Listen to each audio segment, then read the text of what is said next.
If you've lived in St. Thomas for any amount of time, you've probably been here. You've met friends for dinner, or taken an art class, or even seen some live music.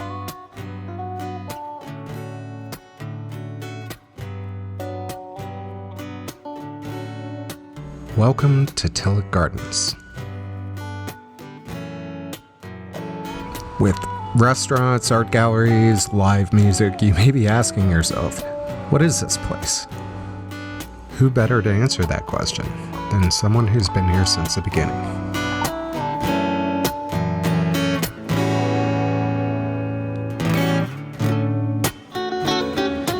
My parents were originally, after they got married in New York, and we're going to actually go to Vietnam to set up a silkscreen facility for the government.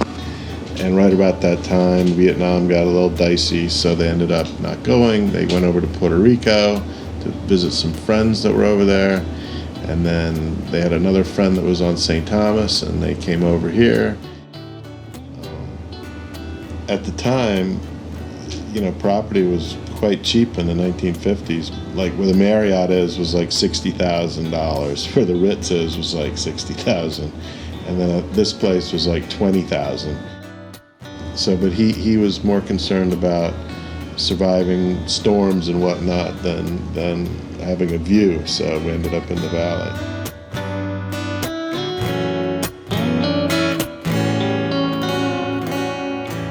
When my parents bought the place in 1959, this valley, there was nothing in the valley. Like it was mostly a cattle farm, and so all that was here was the silo, and then the first floor of one of the buildings, and a small part of the house that we ended up fixing up and living in for many decades.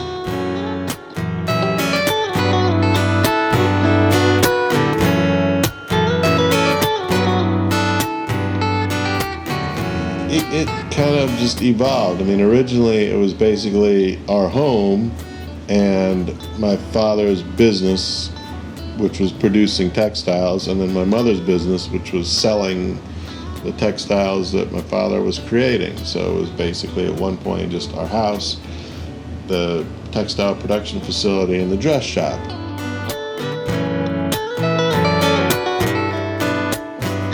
My father, he was different. He was English, and he lived in England, Tahiti, Mexico, and here. He was a little different. And my mother was clearly different, Jewish from New York and ends up marrying some crazy artists and coming down in the Caribbean.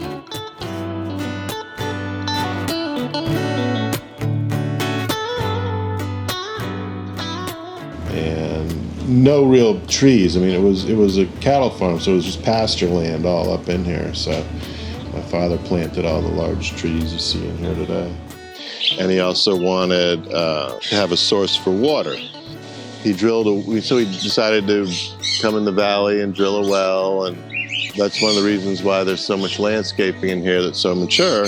These large mahogany trees and all the large trees in here that he planted in the early 60s. Got a bamboo grove going here. There's 3 of them on the property.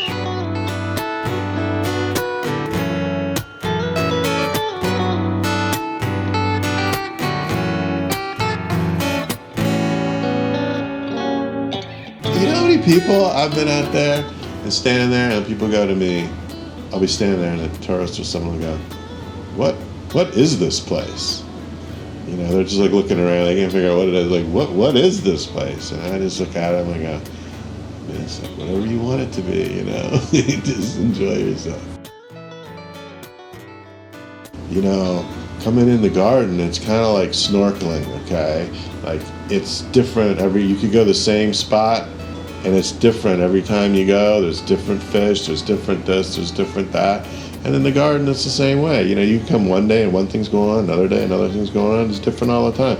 And also, if you snorkel and you go fast, if you just snorkel with fins on and you just, going fast over the reef, you don't see, half of what's going on. Same thing with the garden. You just walk through real quick, you don't really see what's going on. It's like snorkeling. You got to go slow and appreciate it.